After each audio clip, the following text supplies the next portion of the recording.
오늘 이 시간에는 교만한 권력의 종말과 여호와의 주권적 회복이라는 제목으로 말씀 나누겠습니다.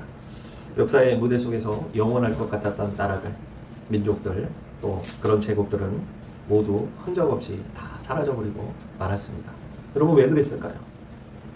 오늘 본문 말씀도 당대 난공불락의 요새였던 바벨론 제국이 완전히 함락되고 몰락되는 예언을 하고 있습니다. 실제로 바벨론은 바사와 또 메대 민족의 연합군에 의해서 완전히 산산조각 나게 됩니다. 하루아침에 제국이 사라져버린 것이죠. 여러분, 이 메시지는 단순한 정치적 예언을 넘어서 하나님을 대적하여 스스로를 높이는 모든 교만한 권세는 반드시 심판을 받으며 또 고통받는 주님의 백성은 반드시 회복된다는 말씀을 오늘 본문 말씀에서 담고 있습니다.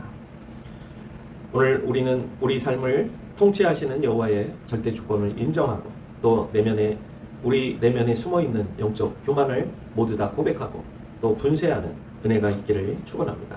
첫 번째, 여호와의 긍휼과 자기 백성의 주권적 회복을 1절부터 4절까지 말씀하고 계십니다.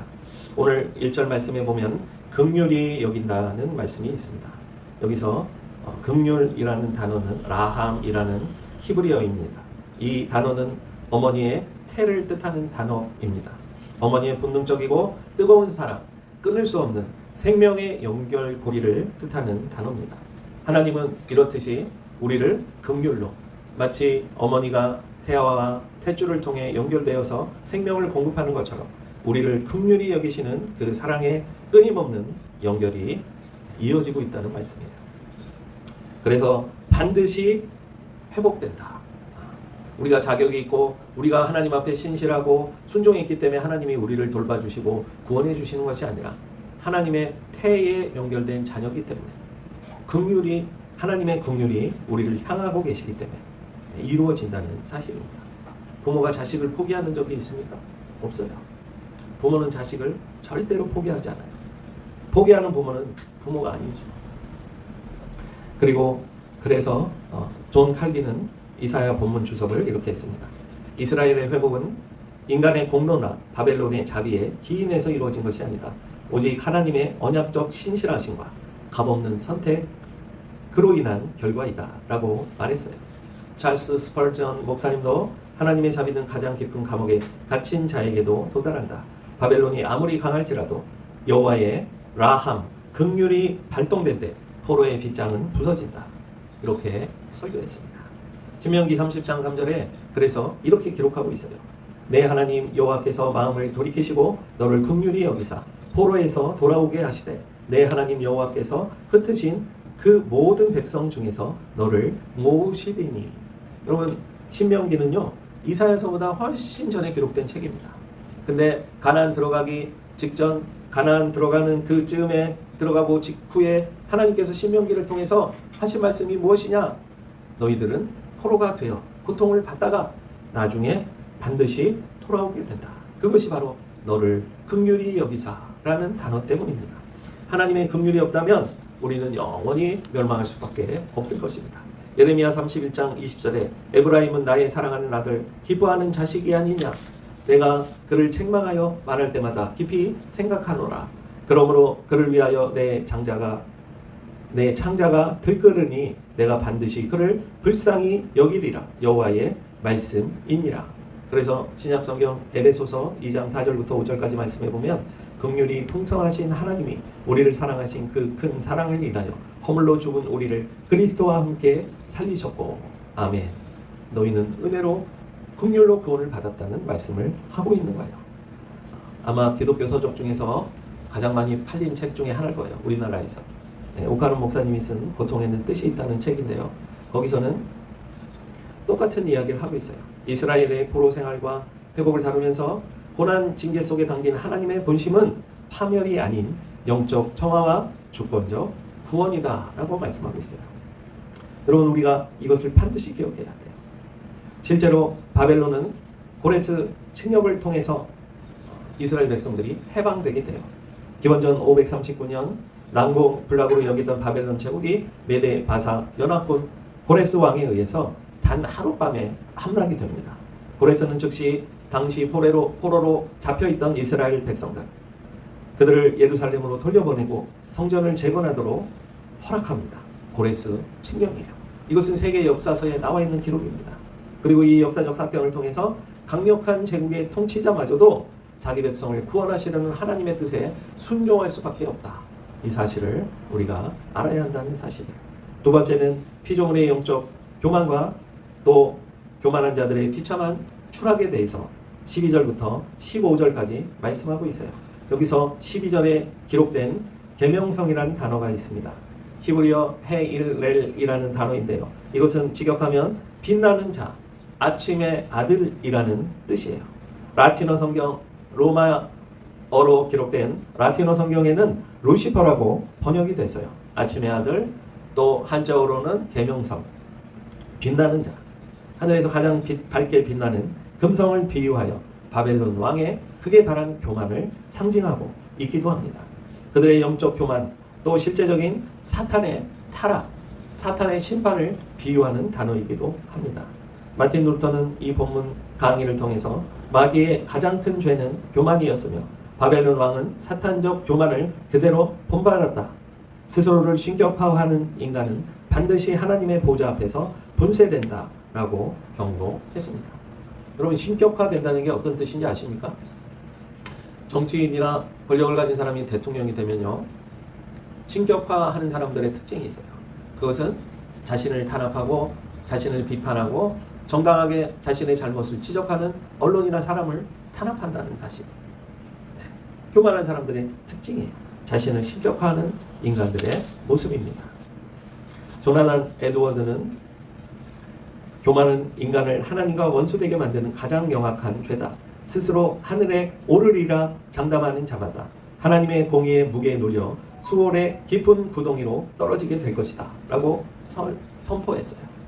잠언 6장 18절에 교만은 패망의 선봉이요 거만한 마음은 넘어짐의 앞장이니라 라고 말씀하고 있고, 에스겔서 28장 2절에 인자야 너는 두로 왕에게 이르기를 주 여호와께서 이같이 말씀하시되 내 마음이 교만하여 말하기를 나는 신이라 내가 하나님의 자리 곧 바다 가운데에 앉아 있다 하도다.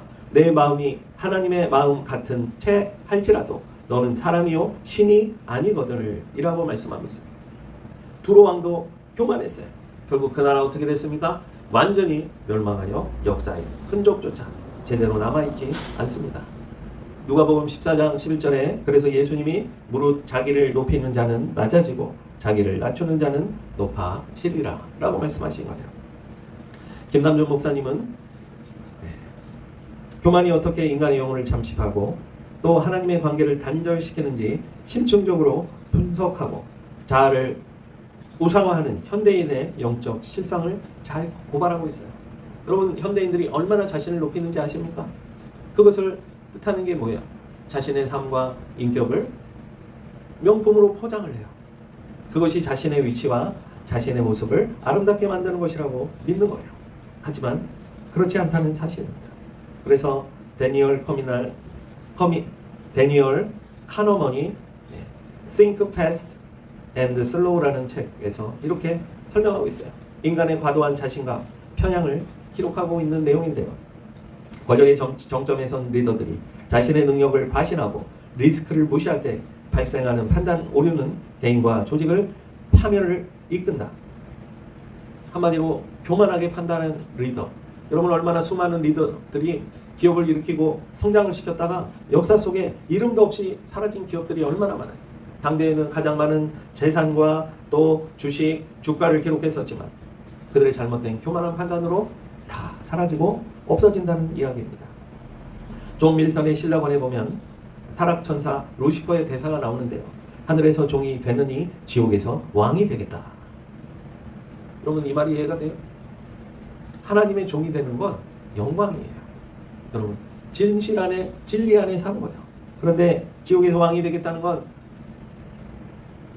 거짓으로 살겠다는 고백이에요. 내 마음대로 살겠다는 고백이에요.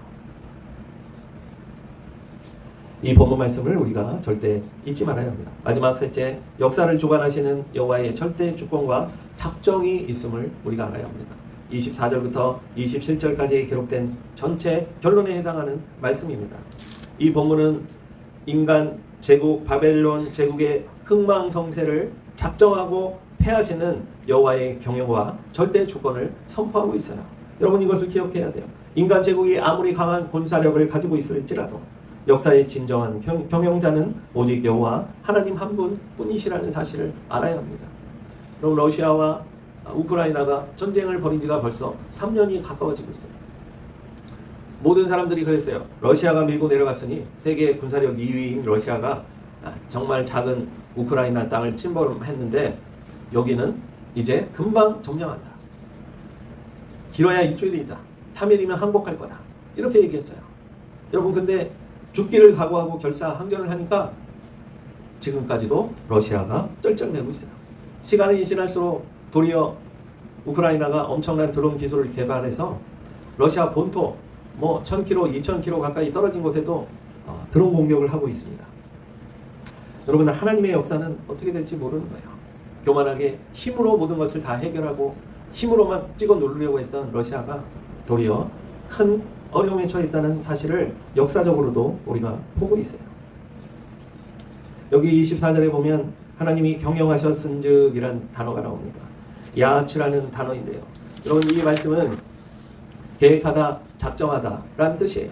우주의 역사는 또 인간 세계사의 역사는 우연이나 맹목적 운명에 의해 흘러가는 것이 아니라 하나님의 치밀하고 거룩한 마스터 플랜에 의해 움직인다는 사실입니다. 만군의 여호와의 치밀하고도 정밀한 이 야하츠 경영하심을 통해서 이 세상 어떤 독재자나 군대도 그 손을 꺾거나 막아설 수 없다는 사실이에요. 존 녹스는 스코틀랜드의 포악한 군주들이 권세를 부릴지라도 그들의 생사와 제국의 수명은 오직 만군의 여호와의 손안에 있다. 주께서 작정하신 심판은 반드시 임한다 라고 당당히 선포했습니다. 마틴 로이드 존스 목사님 역사의 위기가 하나님의 주권이라는 설교에 보면 세상이 혼란스럽고 악인이 승리하는 것처럼 보일 때 성도는 보좌에 앉으신 하나님을 바라보아야 한다. 그분이 펴신 손을 막을 자는 아무도 없다 라고 말씀하고 있습니다.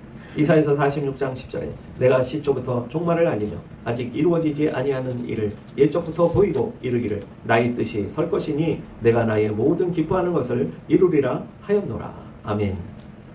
다니엘서 4장 35절에 그래서 땅의 모든 사람들이 없는 것 같이 여기시며 하늘의 군대에게든지 땅의 사람에게든지 그는 자기 뜻대로 행하신다니 그의 손을 금하든지 혹은 이르기를 내가 무엇을 하려 하느냐 할 자가 아무도 없도다. 로마서 9장 19절에 확정적으로 말씀하세요. 내가 내게 말하기를 그러면 하나님이 어찌하여 허물하시느냐 누가 그 뜻을 대적하느냐. 여러분 하나님의 뜻을 대적할 자가 하나도 없다는 말씀이에요. 그 말씀을 기억해야 합니다. 물리학에 보면 엔트로피 법칙이 있습니다. 연력학 제2법칙 엔트로피 법칙은 고립된 시스템 내에서는 모든 물질이 에너지는 시간이 흐를수록 무질서가 증가하는 방향으로 변화된다. 이렇게 이야기를 합니다.